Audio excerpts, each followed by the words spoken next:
Hello दोस्तों, स्वागत करते हैं एक बार फिर से आपके अपने YouTube channel Bihar board study point में। तो दोस्तों, आज की इम्पोर्टेंट वीडियो हम डिस्कस करने जा रहे हैं बिहार बोर्ड 2027 एग्जाम के लिए most important previous year question जो कि दोस्तों पॉलिटी का है। और आज का यह दूसरा वीडियो है सत्ता में साझेदारी के जितने भी प्रश्न पूछे गए हैं दोस्तों, उन सभी प्रश्न पर हम डिस्कस करेंगे। अगर आप इस चैनल पर नए हैं तो इस चैनल को जरूर विजिट कर लीजिएगा, ठीक है। तो इस वीडियो का पहला प्रश्न यहाँ पे दोस्तों दिया हुआ है, कह रहा है निम्न में से किस विषय को राज्य सूची में रखा गया है?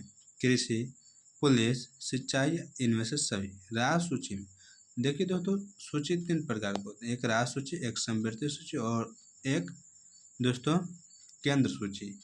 तो राज्य में राज्य का जो सरकार है उनका हक होता है, केंद्र में केंद्र सरकार और समवर्ती सूची में दोनों का होता है, ठीक है। तो यहाँ पे राज्य सूची के बारे में पूछना है तो आप लोग याद रखिए ऑप्शन नंबर डी, यानी पुलिस भी होगा, कृषि होगा और सिंचाई भी, इन सभी इसमें आता है। ऑप्शन नंबर डी बिल्कुल राइट आंसर है। नेक्स्ट प्रश्न यहाँ पे दोस्तों दिया है, कह रहा निम्नलिखित में से कहाँ संघीय सरकार प्रणाली नहीं है? भारत, चीन, स्पेन या संयुक्त राज्य अमेरिका में? तो संघीय सरकार प्रणाली इनमें से जो नहीं है दोस्तों वो चीन में नहीं है, इसके बाद भारत में है, स्पेन में और संयुक्त राज्य अमेरिका में है। इसके बाद यहाँ पे दोस्तों दिया हुआ है, कह रहा है निम्न में से किस शहर में नगर निगम की स्थापना हो चुकी है? भागलपुर, गोपालगंज, बक्सर या रोहतास? नगर निगम की स्थापना दोस्तों भागलपुर में हो चुकी है। और सबसे पहले कहाँ पे हुआ था? तो पटना में। आप लोग याद रखिए, यह प्रश्न पूछा जाता है। नेक्स्ट प्रश्न है, सोवियत संघ का जो विघटन हुआ था दोस्तों कब हुआ था?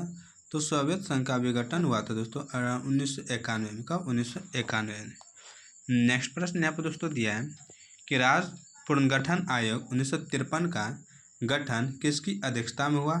फजल अली, सरदार वल्लभ भाई पटेल, मोरारजी देसाई या लाल बहादुर शास्त्री?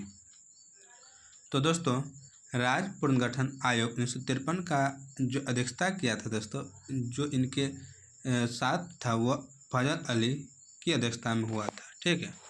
नेक्स्ट प्रश्न यहाँ पर दोस्तों दिया है, कह रहा है कि राज्य यानी समवर्ती राज्य संस्थानों के विघटन की स्थिति में कितने समय अंतराल में चुनाव करवाना अनिवार्य है? 2 माह, 6 माह या 1 वर्ष या 1 महीना? तो दोस्तों, समवर्ती राज्य संस्थानों के विघटन की स्थिति में जो समय रहता है ना, और उस समय के बीच जो चुनाव करवाने की आवश्यकता होती है दोस्तों, वो कितने वर्ष हो? तो यहाँ पे 6 माह यानी 6 महीने के बीच में होता है। यह हर जगह होता है, चाहे वह मुख्यमंत्री का हो, राज्य सूची हो या समवर्ती, यानी कि क्या राज्यसभा में हो या विधानसभा में या लोकसभा में, कहीं पे भी 6 महीना आपको याद रखना है। निम्न में से किस देश में एकात्मक शासन व्यवस्था है? तो दोस्तों एकात्मक पूछ रहा है तो फ्रांस में भी है, ग्रेट ब्रिटेन में है, चीन में भी है। तो ऑप्शन नंबर डी बिल्कुल राइट आंसर है। एकात्मक शासन कहाँ पे है? फ्रांस, ग्रेट ब्रिटेन और चीन में। नेक्स्ट प्रश्न यहाँ पे दोस्तों दिया है, कह रहे हैं कि निम्न में से क्या भारतीय संघीय व्यवस्था की विशेषता नहीं है? तो भारतीय संघ में दोस्तों आप लोग याद रखिएगा, यहाँ पे दोहरी नागरिकता यह नहीं है। लिखित संविधान है, सही बात है। स्वतंत्र न्यायपालिका है, सही बात है। दोहरी सरकार है, सही बात है। लेकिन ऑप्शन नंबर डी यह नहीं होगा। नेक्स्ट प्रश्न यहाँ पे है कि 73वां संवैधानिक संशोधन निम्न में से किससे संबंधित है? तो दोस्तों यह जो संबंधित पंचायती राज से संबंधित, किससे? पंचायती राज से संबंधित है। नेक्स्ट है, निम्न में से कहाँ महिलाओं के लिए आरक्षण की व्यवस्था है? तो दोस्तों महिलाओं के लिए आरक्षण की व्यवस्था राज्य पंचायती में है, तो पंचायती राज में आप लोग याद रखिए। और इनको देने वाले कौन थे? बलवंत राय मेहता समिति, त्रिस्तरीय था, ठीक है। आप लोग ये भी याद रखिएगा, अशोक मेहता समिति का 2 स्तरीय था। नेक्स्ट प्रश्न यहाँ पर दोस्तों दिया है, निम्न में से किसे नगर का प्रथम नागरिक माना जाता है? तो नगर का प्रथम नागरिक महापौर को माना जाता है। ऑप्शन नंबर सी बिल्कुल राइट आंसर है। सरपंच जो गांव का जो दोस्तों थाना होता है ना, उनका प्रमुख होता है, आप लोग याद रखिएगा। नेक्स्ट है, संविधान की 11वीं अनुसूची का संबंध किससे है? तो संविधान की 11वीं अनुसूची का संबंध ग्राम पंचायत से। ऑप्शन नंबर बी बिल्कुल राइट आंसर है, 11वीं अनुसूची में। नेक्स्ट प्रश्न यहाँ पर दोस्तों दिया है, कह रहे हैं कि स्थानीय स्वशासन को राज्य के नीति निर्देशक सिद्धांतों के किस अनुच्छेद में स्थान दिया गया है।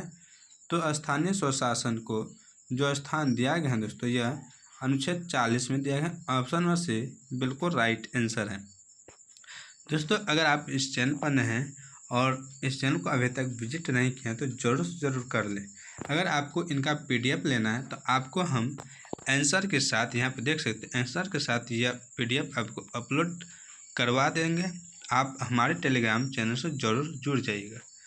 नेक्स्ट यहाँ पर दोस्तों दिया हुआ है कि मुखिया के विरोध अविश्वास प्रस्ताव पारित करने के लिए कितने बहुमत की आवश्यकता होती है। 1/4, 1/3, 2/3 या इनमें से कोई नहीं। मुखिया के विरोध जो अविश्वास प्रस्ताव पारित होता है दोस्तों, तो यह पारित होता है 2/3। कितना? 2/3। नेक्स्ट है, बिहार में एक नगर निगम में अधिकतम कितने वार्ड हो सकते हैं। तो एक नगर निगम में अधिकतम दोस्तों 75 वार्ड हो सकते हैं। कितने? 75। नेक्स्ट प्रश्न यहाँ पर दोस्तों दिया है, पंचायती राज व्यवस्था से संबंधित समिति कौन है। तो पंचायती राज से अशोक मेहता समिति यह भी है, बलवंत राय मेहता समिति यह भी है, और इसका दोस्तों ये दोनों हैं। यहाँ पे तेंदुलकर समिति यह नहीं है। तो आप लोग याद रखिए दोस्तों, इनका ऑप्शन नंबर सी ए और बी, ये 2 स्तरीय और ये त्रिस्तरीय। नेक्स्ट है, इनमें से किसका त्रिस्तरीय ढांचा है। तो अभी बताएं तो दोस्तों, तो ये हो जाएगा बलवंत राय मेहता समिति के द्वारा पंचायती राज। किसका? Panchayati Raj. Option number C right answer होगा। लेकिन यहाँ पे दोस्तों एक चीज़ और देखिए, उपभोक्ता संरक्षण अधिनियम भी है और सहकारी साख समिति भी है। तो आप लोग यही मारते हैं, लेकिन यहाँ पे ऑप्शन नंबर डी हो जाए। ठीक है, उपभोक्ता संरक्षण अधिनियम और सहकारी साख समिति और पंचायती राज, ये तीनों त्रिस्तरीय ढांचा है। तो ऑप्शन नंबर डी बिल्कुल राइट आंसर है। संघ राज्य की विशेषता नहीं है। संघ राज्य की विशेषता इनमें से कौन सा नहीं है। तो इकहरी शासन व्यवस्था, यही नहीं है। नेक्स्ट है, संघ सरकार का उदाहरण कौन सा है। देखिए 1, 2, 3, 4, 5, 6 बार पूछा गया प्रश्न। तो इसी तरह इनका हम एक शॉर्ट दोस्तों डालेंगे जो बार बार रिपीटेड प्रश्न होता है, तो उनको हम एक जगह छांट कर आप लोग को अप्रूव करवा देंगे। ठीक है, तो उम्मीद करता है आप वीडियो को अच्छे से और बेहतरीन से इनको सुन रहे होंगे और देख रहे होंगे। तो संघ सरकार का उदाहरण इनमें से पूछना कौन सा है। तो आप लोग याद रखिए अमेरिका। कौन सा? अमेरिका। नेक्स्ट प्रश्न यहाँ पे, भारत में संघ एवं राज्यों के बीच अधिकारों का विभाजन कितनी सूचियों में हुआ है। तो दोस्तों आप लोग याद रखिए इनको, संघ सूची, राज्य सूची और समवर्ती सूची। संघ सूची केंद्र के लिए, राज्य सूची राज्य के लिए और समवर्ती सूची दोनों के लिए। ठीक है। नेक्स्ट प्रश्न यहाँ पे है कि सत्ता में साझेदारी सही है क्योंकि। दोस्तों सत्ता में साझेदारी इसलिए सही है क्योंकि यहाँ पे विभिन्न समुदाय के बीच टकराव कम होगा। तो ऑप्शन नंबर डी बिल्कुल राइट आंसर है। नेक्स्ट है, संघवाद लोकतंत्र के अनुकूल है क्योंकि। तो दोस्तों इनका राइट आंसर हो जाए, आप लोग याद रखिएगा ऑप्शन नंबर बी।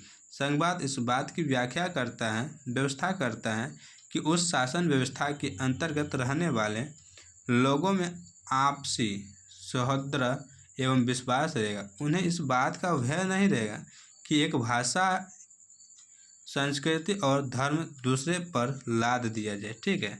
नेक्स्ट यहाँ पर दोस्तों दिया है, सत्ता में साझेदारी या भागीदारी की सर्वोत्तम प्रणाली कहाँ विकसित की गई है। श्रीलंका है, भारत है, बेल्जियम है या पाकिस्तान। तो दोस्तों इनका राइट आंसर हो जाएगा आपको बेल्जियम। कहाँ पे? बेल्जियम में। नेक्स्ट प्रश्न यहाँ पर दोस्तों दिया है, बेल्जियम में सत्ता की भागीदारी के संदर्भ में सही बयान जो है दोस्तों, सही कथन कौन सा है। तो दोस्तों यहाँ पे आपको याद रखना है, संघीय शासन व्यवस्था अपनाकर देश को भाषा के आधार पर टूटने से बचाना, यही है ऑप्शन नंबर सी। नेक्स्ट प्रश्न यहाँ पर दोस्तों दिया है, सत्ता में साझेदारी की या भागीदारी की जो आवश्यकता है वह कहाँ पड़ती है।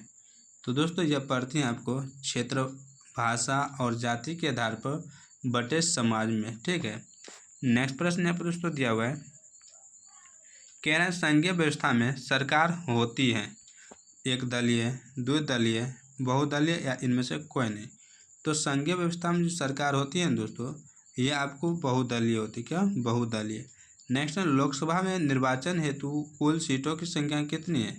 लोकसभा में पूछ रहे हैं तो आप लोग याद रखिए दोस्तों 543 का कितना 543। 242 कितना कहाँ पर राज्यसभा में 242 या 245 तक हो जाएगा दोस्तों। तो आप वो याद रखना कहाँ पे राज्यसभा में, ठीक है। नेक्स्ट यहाँ पे दोस्तों दिया है समवर्ती सूची में रखा जाता है किसको, राज्य को या केंद्र एवं राज्य दोनों को या केंद्र को या इनमें से कोई नहीं। तो समवर्ती सूची अभी बताए थे दोनों का रखा जाता है, ठीक है। नेक्स्ट है कौन से संशोधन अधिनियम द्वारा सरकार का तीसरा स्तर बनाया था तीसरा स्तर। 71वां संशोधन, 73वां संशोधन, 59वां संशोधन या 64वां संशोधन। तो दोस्तों कह रहा है कौन से संशोधन अधिनियम द्वारा तीसरा स्तर बनाया गया। तो दोस्तों यह बनाया गया था 73वां संविधान संशोधन के तहत।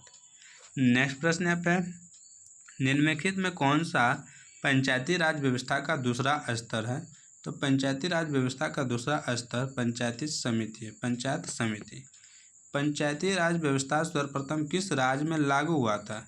तो दोस्तों आप लोग को याद रखना है यह जो लागू हुआ था ना यह राजस्थान में लागू हुआ। कहाँ पे, तो राजस्थान में, और राजस्थान के नागौर जिला। नेक्स्ट यहाँ पे दोस्तों दिया हुआ है, कह रहा है कि ग्राम कचहरी का प्रधान कौन होता है। पंच, सरपंच, प्रमुख या न्यायमित्र। तो ग्राम कचहरी का जो प्रधान होता है दोस्तों वो होता है सरपंच। कौन दोस्तों, सरपंच, ठीक है। नेक्स्ट यहाँ पे दोस्तों दिया है भारत में किस प्रकार की शासन प्रणाली है। संघीय या अध्यक्षीय, संघीय और संसदीय, एकात्मक और अध्यक्षीय और एकात्मक और संघीय। तो भारत में जो शासन प्रणाली है दोस्तों यह है संघीय और संसदीय, ठीक है। बिहार में पंचायती राज व्यवस्था का कार्यकाल कौन सा है। तो दोस्तों ये हो जाएगा आपको 5 वर्ष, कितना 5 वर्ष का। नेक्स्ट प्रश्न यहाँ पे है पटना नगर निगम के प्रधान को क्या कहा जाता है। महापौर, नगर प्रधान या नगर सचिव या इनमें से कोई नहीं। तो पटना के नगर निगम के जो प्रधान होते हैं दोस्तों इनको कहा जाता है महापौर। क्या दोस्तों, महापौर। नेक्स्ट प्रश्न पंचायती राज के त्रिस्तरीय स्वरूप में इनमें से कौन नहीं है। तो त्रिस्तरीय इनमें से दोस्तों नगर निगम नहीं है, ठीक है। नेक्स्ट प्रश्न यहाँ पर दोस्तों दिया है, कह रहा है कि भारतीय संविधान की 8वीं अनुसूची में कितनी भाषाओं को स्थान दिया गया है। तो आप लोग याद रखिए 22 भाषाओं। कितना दोस्तों, 22 भाषाओं। भारत में पहला नगर निगम कहाँ बना। तो भारत में पहला नगर निगम जो बना था दोस्तों यह आपको याद रखना है मद्रास यानी चेन्नई। ऑप्शन नंबर बी बिल्कुल राइट आंसर है। नेक्स्ट यहाँ पर दोस्तों दिया हुआ है कि पंचायती राज संस्थानों को संवैधानिक दर्जा किस संविधान संशोधन से प्राप्त हुआ। तो दोस्तों यह जो प्राप्त हुआ है 73वां संविधान संशोधन से प्राप्त हुआ है। निम्नलिखित में कौन नगर निगम के आय का स्रोत नहीं है। नगर निगम के आय का स्रोत आयकर नहीं है। मकान कर है, जल कर है और शौचालय कर, तीनों हैं, लेकिन आयकर जो है ना यह नहीं है। नेक्स्ट यहाँ पे निम्न में से कौन पंचायत की व्यवस्थापिका सभा है। तो दोस्तों आप लोग याद रखिए ग्राम सभा। कौन दोस्तों, ग्राम सभा। नेक्स्ट प्रश्न यहाँ पर दोस्तों दिया हुआ है कि राज्यपाल की नियुक्ति कौन करता है। तो दोस्तों राज्यपाल की नियुक्ति प्रधानमंत्री करता है, मुख्यमंत्री करता है, राष्ट्रपति करता है या उपराष्ट्रपति। तो राज्यपाल की नियुक्ति जो करता है दोस्तों इनको राष्ट्रपति करता है। कौन, राष्ट्रपति। और राज्यसभा का प्रधान सभापति कौन होता है, तो उपराष्ट्रपति होता है। यह भी आप याद रखिएगा। कह रहा है स्थानीय स्वशासन राज्य के नीति निर्देशक सिद्धांतों के किस अनुच्छेद में है। तो दोस्तों स्थानीय स्वशासन के बारे में पूछ रहे हैं तो ये हो जाएगा आपको अनुच्छेद 40 में, ठीक है। रिपीटेड क्वेश्चन ये दोस्तों हो गया। ग्राम कचहरी में मुकदमे सुलझाए जाते हैं दीवानी मामले या फौजदारी मामले में। तो ग्राम कचहरी में दोस्तों पूछ रहे हैं तो आपको याद रखना है दोनों हो जाए। किसमें, दोनों। ग्राम पंचायत का जो प्रधान होता है दोस्तों वो कौन होता है। तो ग्राम पंचायत का प्रधान आप लोग याद रखना है मुखिया होता है। कौन, मुखिया। नेक्स्ट है भारत में प्रथम नगर निगम की स्थापना कहाँ हुई थी। इससे पहले भी हम आप लोग को बताए थे दोस्तों। इनका हो जाएगा कोलकाता। कहाँ पे, कोलकाता। भारत में प्रथम नगर निगम की स्थापना कहाँ पे दोस्तों, तो हो जाएगा आपको कोलकाता, ठीक है। नेक्स्ट प्रश्न यहाँ पे दोस्तों दिया है कि भारत में अनुसूची भाषाएं कितनी हैं। तो अनुसूची भाषा 22 है। कितना दोस्तों, 22 है, ठीक है। नेक्स्ट है, निम्नलिखित में से कौन राज्य सूची का विषय है? राज्य सूची विदेश नीति, संचार, बैंकिंग या कानून व्यवस्था। तो राज्य सूची का इनमें से है दोस्तों आपको कानून व्यवस्था। ठीक है। नेक्स्ट है, बिहार के किस जिले में सर्वप्रथम नगर निगम की स्थापना की गई थी? बिहार के बारे में पूछना तो आपको याद रखना है पटना। कहाँ पे? पटना में, जो कि बिहार की राजधानी है। नेक्स्ट यहाँ पे है, संविधान सभा का गठन कब हुआ था? तो संविधान सभा का गठन हुआ था दोस्तों आपको कब? तो दोस्तों 1946 में। नेक्स्ट यहाँ पे है, जिला परिषद का कार्यकाल कितने वर्ष का होता है? तो दोस्तों जिला परिषद का कार्यकाल 5 वर्ष का होता है। कितना? 5 वर्ष। नेक्स्ट प्रश्न है, निम्न में से कौन नगर निगम का प्रमुख होता है? गृह मंत्री, राज्यपाल, सरपंच या महापौर? नगर निगम का प्रमुख कौन होता है? तो आपको याद रखना है महापौर होता है। कौन दोस्तों? महापौर। नेक्स्ट प्रश्न यहाँ पे है, कह रहा है कि निम्न में से कौन सा विषय समवर्ती सूची में शामिल है? समवर्ती सूची में बैंकिंग है, व्यापार है, पुलिस है या शिक्षा है? तो दोस्तों समवर्ती सूची यानी राज्य और केंद्र दोनों का नियंत्रण जिस पे होगा ना, उनको समवर्ती सूची के तौर दिया शिक्षा में। ठीक है। नेक्स्ट, राष्ट्रवादियों और यूके के सरकार के बीच कब समझौता हुआ? तो राष्ट्रवादियों और यूके सरकार के बीच जो समझौता हुआ था दोस्तों, यह 1998 ईस्वी में। तो ऑप्शन में सी बिल्कुल राइट आंसर है। नेक्स्ट प्रश्न है, संविधान का अनुच्छेद 40 किससे संबंधित है? समता का अधिकार से, जीवन का अधिकार से, स्थानीय स्वशासन के अधिकार से या शिक्षा के अधिकार से? तो दोस्तों यह जो संबंधित है यह स्थानीय स्वशासन के अधिकार से। ठीक है। नेक्स्ट है, वेस्ट इंडीज में संघ की स्थापना कब की गई थी? तो दोस्तों यहाँ पे जो संघ की स्थापना की 1958 में की गई। ठीक है। नेक्स्ट यहाँ पे निम्नलिखित में कौन संघों के एक साथ आने का उदाहरण नहीं है? भारत, संयुक्त राज्य अमेरिका, स्विट्जरलैंड या ऑस्ट्रेलिया? तो दोस्तों इनका राइट आंसर हो जाए आपको भारत। कौन दोस्तों? भारत। नेक्स्ट प्रश्न यहाँ पे दोस्तों दिया है, निम्न में से कहाँ एकात्मक शासन व्यवस्था है? तो एकात्मक शासन व्यवस्था आपको इंग्लैंड में। कहाँ पे? इंग्लैंड में। ठीक है। नेक्स्ट प्रश्न यहाँ पे दोस्तों दिया है, एकात्मक हो गया इंग्लैंड में। नेक्स्ट प्रश्न यहाँ पे दोस्तों दिया हुआ है, कह रहा है कि स्थानीय स्वशासन को संविधान के किस अनुच्छेद में स्थान दिया गया है? अनुच्छेद 31, अनुच्छेद 35, अनुच्छेद 40 या अनुच्छेद 42? तो दोस्तों स्थानीय स्वशासन को इससे पहले भी आपको बताए थे अनुच्छेद 40 में। 3 बार यही प्रश्न आ चुका है, आप लोग देख सकते हैं। इसके बाद यहाँ पे दिया हुआ है, और इस वीडियो का अंतिम प्रश्न है दोस्तों कि हिंदी के अलावा अन्य कितनी भाषाओं को संविधान द्वारा अनुसूचित भाषा के रूप में मान्यता प्राप्त है? तो दोस्तों 21। कितना? 21। तो ऑप्शन नंबर बी बिल्कुल राइट आंसर है। अगर हिंदी को हम जोड़ देंगे तो दोस्तों हो जाएगा 22। ठीक है। तो यहाँ पे इस वीडियो का अंत होता है, और इस वीडियो को आप लोग पूरे देखें, इसके लिए आप सभी को बहुत बहुत तहे दिल से धन्यवाद। और इसी तरह के वीडियो लेने के लिए हमारे चैनल को जरूर ज्वाइन कर लीजिएगा। तो मिलते हैं कल के नए वीडियो में, तब तक आप लोग स्वस्थ रहें, मस्त रहें, अपनी तैयारी बेहतरीन करें। जय हिंद, जय भारत, वंदे मातरम।